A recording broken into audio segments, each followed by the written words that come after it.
Reservation లొల్లి వెళ్ళాలి ఢిల్లీ. తెలంగాణ నుంచి ఈ బ్రేకింగ్ కూడా. బీసీ రిజర్వేషన్ ఆర్డినెన్స్ బోగస్, పచ్చి మోసం అంటోంది బీజేపీ. బీసీ బిల్లులో కూడా ముస్లింలకు 10% రిజర్వేషన్ ఇచ్చి హిందువులకు అన్యాయం చేశారంటోంది.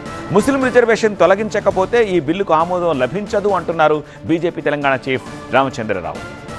మరోవైపు బీసీలపై బీజేపీకి చిత్తశుద్ధి లేదని ఆరోపిస్తున్నారు కాంగ్రెస్ నేతలు. తమిళనాట సాధ్యమైన రిజర్వేషన్ తెలంగాణలో ఎందుకు సాధ్యం కాదంటున్నారు. ఎల్లుండి సీఎం రేవంత్ ఢిల్లీకి వెళ్లి పార్లమెంట్లో బీసీ బిల్లు అంశాన్ని ప్రస్తావించాలని రాహుల్ గాంధీని కోరతానంటున్నారు హస్తం పార్టీ నేతలు. ఈ నెల 24న ఢిల్లీకి వెళ్లనున్నారు తెలంగాణ ముఖ్యమంత్రి రేవంత్ రెడ్డి, ఉప ముఖ్యమంత్రి భట్టి విక్రమార్క. ఖర్గే, రాహుల్ గాంధీలను కలిసి కులగణన నివేదికను అందిస్తారు. ఏఐసీసీ కేంద్ర కార్యాలయంలో కాంగ్రెస్ ఎంపీలకు కులగణన, బీసీలకు 42% రిజర్వేషన్స్ పై పవర్ పాయింట్ ప్రెజెంటేషన్ ఇవ్వబోతున్నారు. బీసీలకు రిజర్వేషన్స్ కల్పించే అంశాన్ని పార్లమెంట్లో ప్రస్తావించాలని ఖర్గే, రాహుల్ గాంధీని కోరబోతున్నారు రేవంత్ రెడ్డి. సీఎం రేవంత్ రెడ్డి 46 సార్లు ఢిల్లీ వెళ్లినా రాహుల్ అపాయింట్మెంట్ ఇవ్వలేదన్నారు బీజేపీ తెలంగాణ చీఫ్ రామచంద్రరావు. బీసీలకు 42% రిజర్వేషన్స్ కల్పిస్తామని మాటిచ్చిన సీఎం రిజర్వేషన్స్ కల్పించకపోగా అందుకు కారణం బీజేపీ అంటూ కేంద్రంపై తోసేశారని మండిపడ్డారు. ఆర్డినెన్స్ పేరుతో కాంగ్రెస్ టైం పాస్ చేస్తోందంటున్నారు ఆయన. అసెంబ్లీ పాస్ చేసి ఆర్డినెన్స్ ఎందుకు స్పెషల్ సెషన్ పెట్టండి అసెంబ్లీ దీని మీద. మీరు గతంలో పెట్టారు కదా, మీరు స్పెషల్ సెషన్ పెట్టి దీని మీద మీరు దీన్ని అమ్మని పరచండి. ఎవరు వద్దన్నారు? ఆర్డినెన్స్ తీసుకురావాల్సిన అవసరం ఏముంది? సరే ఆర్డినెన్స్ తీసుకురావాలి, ఆర్డినెన్స్ కాపీ బయట పెట్టండి, ఏముంది అని చూస్తాము. మీరు చేయలేక దాన్ని ఎక్కడో గొడవ జరగాలని చెప్పి దాన్ని 10% ముస్లిమ్స్ పెడుతున్నారు. కాబట్టి ఇవన్నీ కూడా ఏదైతే ఉందో కాంగ్రెస్ పార్టీ చేస్తున్నటువంటిగా ఇవన్నీ నాటకాలు. బిల్లు కేంద్రానికి పంపి చేతులు దులుపుకున్న కాంగ్రెస్ ప్రభుత్వం హైకోర్టు చీవాట్లు పెట్టగానే మళ్లీ కేంద్రాన్ని టార్గెట్ చేసిందన్నారు. షెడ్యూల్ 9లో పెట్టాలంటే లీగల్గా వాళ్ళకి తెలియదా? సుప్రీంకోర్టు కేసెస్ ఉన్నాయి. మీరు ఆ రోజు అసెంబ్లీలో చెప్పారా మాకు షెడ్యూల్ 9 తీసుకురావాలి, మీరు కేంద్ర ప్రభుత్వం మీరు కోరారా? లేదు కదా. మీరు పాస్ చేసిన తర్వాత ఇప్పుడు చెప్తున్నారు. మీరు ఎప్పుడైతే ఇప్పుడు దాదాపు 6 నెలలు అయింది అది పాస్ చేసి, ఇప్పుడు ఎందుకు మాట్లాడుతున్నారు?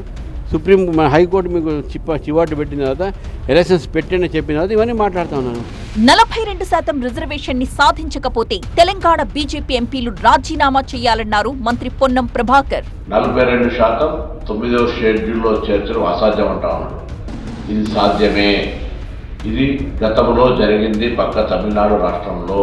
తెలంగాణ నుంచి ప్రాతినిధ్యం వహిస్తున్నటువంటి బీజేపీ ఎంపీలంతా రాజీనామా చేయండి, ఎందుకు రాదో చూస్తాం. రామచంద్రరావు వ్యాఖ్యలు సరికావన్నారు పొన్నం ప్రభాకర్. సుప్రీంకోర్టులో ఇందిరా సహాని కేసులో చాలా స్పష్టంగా చెప్పినారు. రాష్ట్రాల్లో ఒకవేళ ప్రామాణికమైన సమాచారం ఉంటే, ఎంపైరికల్ డాటా ఉంటే తప్పకుండా రాష్ట్రాలు నిర్ణయం తీసుకోవచ్చని చెప్పినాయి.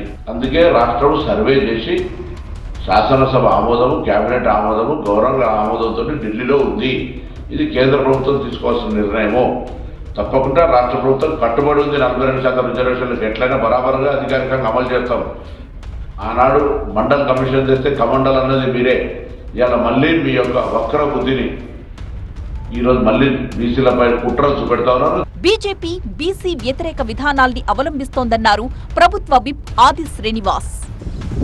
బీసీలపైన ముసలి కన్నీరు రాష్ట్రంలో గారుస్తూ కపట ప్రేమను తెలంగాణ ఉన్నప్పుడు చూపిస్తూ ఢిల్లీకి వెళ్ళగా మీరు వెహికల్ మార్చుకుంటారు. ఇది సరికాదని మాట సందర్భం చెప్తూ భారతీయ జనతా పార్టీ ఎంపీలు, ఎమ్మెల్యేలు, బీజేపీ రాష్ట్ర అధ్యక్షుడు రామచంద్రరావు గారు ప్రధానమంత్రి గారిపైన ఒత్తిడి తేవాల్సిందే. ఈరోజు ఈ బీసీ బిల్లుకు సంబంధించినటువంటి షెడ్యూల్ 9లో చేర్చాలని చెప్పండి. బీసీ రిజర్వేషన్స్ పెంపు బిల్లును కేంద్రం ఆమోదించకుండా ఇబ్బంది పెడుతోందన్నారు కాంగ్రెస్ ఎమ్మెల్యే బీర్ల ఐలయ్య. బీసీ వ్యతిరేకులుగా ఇప్పటికే ముద్దపడ్డరు. మళ్ళొక్కసారి రామచంద్రరావు గారి మాటల ద్వారా బీసీలకు రిజర్వేషన్ అందొద్దు, బీసీలకు రిజర్వేషన్ 42% అయితే కాంగ్రెస్ పార్టీకే బీసీలంతా మొగ్గు చూపుతారని చెప్పి ముసలి కన్నీరు గారుస్తున్నటువంటి రామచంద్రరావు నీ వ్యాఖ్యలను ఖండిస్తున్నాం.